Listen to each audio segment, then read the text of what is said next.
The bodybuilding thing was all part of the vision of Mind Pump. Although I didn't know what Mind Pump would look like, Okay. I got into competing to create a name for myself as a fitness guru, because unfortunately we live in a very superficial world, and fitness is probably one of the most superficial businesses that you can get into. And I don't care how smart you are. If you don't look the part, a lot of people aren't going to listen to what you have to say. And I know that. End of the road, just pivot and go. Pivot and go.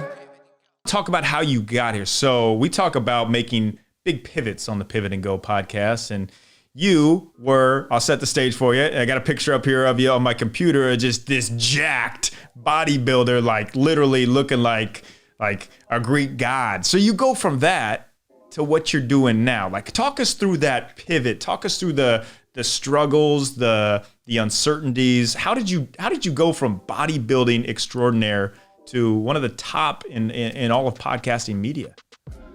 Well, really, that's less of a pivot, and I've got tons of pivots in my life. Let's pivot up, man. Yeah. So I'll share a pivot with you, and then I'll also share that with you, like, because really the bodybuilding thing was all part of the vision of Mind Pump. Although I didn't know what Mind Pump would look like, I got into competing to create a name for myself as a fitness guru, because unfortunately we live in a very superficial world, and fitness is probably one of the most superficial businesses that you can get into. And I don't care how smart you are. If you don't look the part, a lot of people aren't going to listen to what you have to say. And I know that. And I know it's an unfortunate truth, but it is. And I knew I was a good trainer. I knew I had a lot to help people with.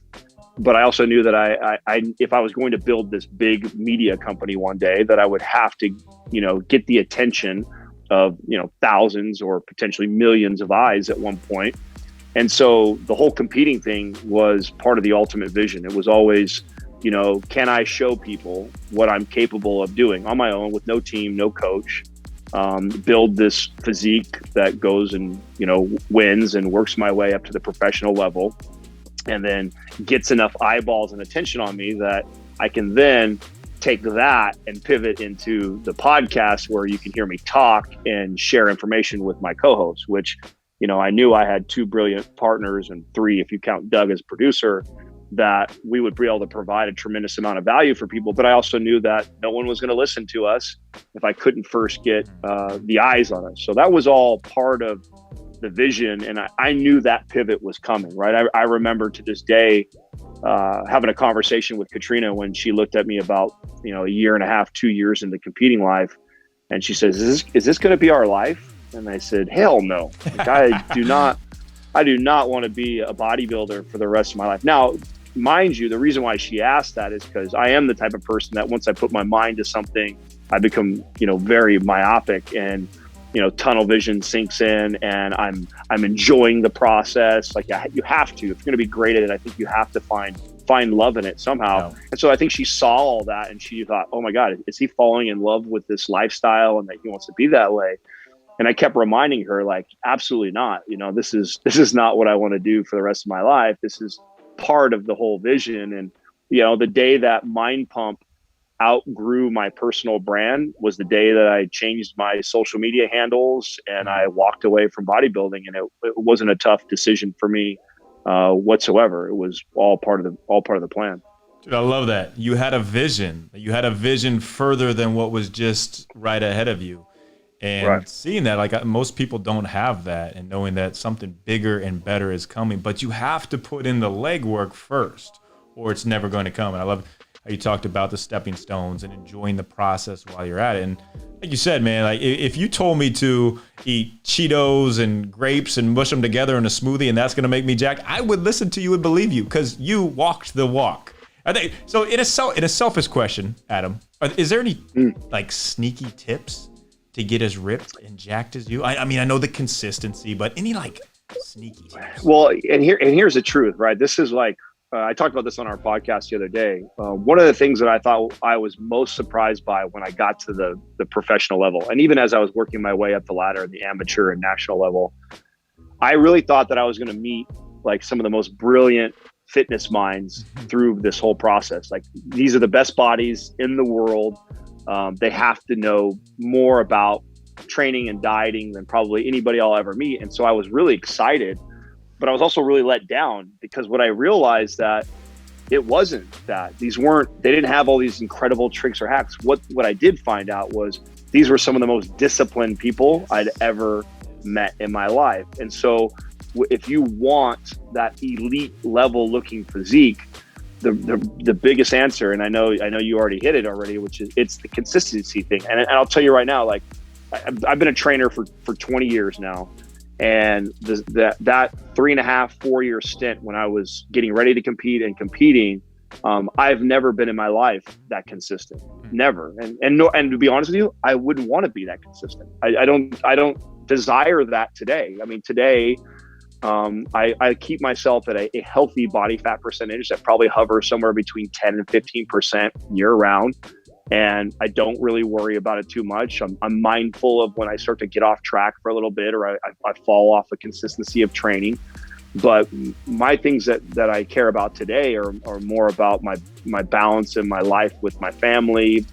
I want to have physical abilities to be able to run and play with my son, and I want to be mobile enough to get down with him. But to obtain a physique that a lot of these young kids are aspiring to have, or what we see on magazines, that's such a selfish place to be. It really is. It takes so much sacrifice and discipline and consistency that you have to be selfish to walk around at sub 5% body fat and look like that. You know, what's on my mind 80% of the time is what am I eating? When am I training next? How am I going to recover for this next thing? It's just like a professional athlete in a sport. I mean, I'm sure you know this, being around pro basketball players, the greats, they eat, sleep, drink, and live basketball. Like you're not out reading to your son, probably. You're not taking walks with your wife for an hour. You're not taking 4-day vacations where you don't play any basketball and you eat and drink and you just don't. Not if you want to be a great, you know. And so I wanted to be great at bodybuilding, and I don't no more.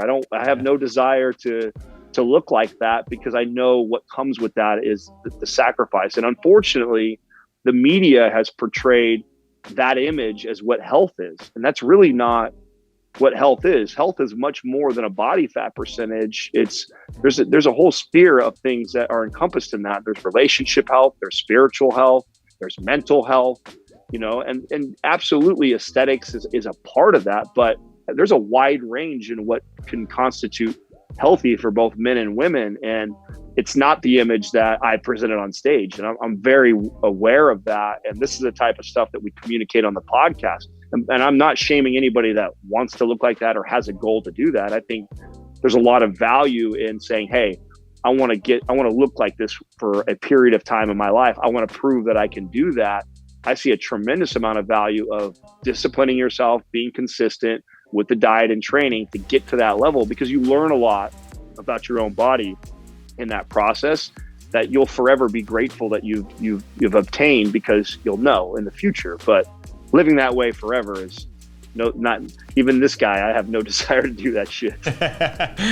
Yeah, I'm glad that was your answer, was discipline and consistency. It wasn't some secret trick. So I love that. And speaking on that, you've created a baseline. So what you said is, hey, now you're comfortable with, you can have a dessert. You can go take a few days off. You know how to get right back on the wagon. And that's that learning process you have. And one thing about you, Adam, that stands out to me, it always has since I met you, is that you're extremely comfortable in your own skin. You have this lifestyle rhythm to you, which what I think is ultimate health, having that rhythm and health in all areas other than just body composition. So is that something that you want to continue to portray with Mind Pump Media? As I know you guys are very, high level and extremely knowledgeable in health and wellness and nutrition.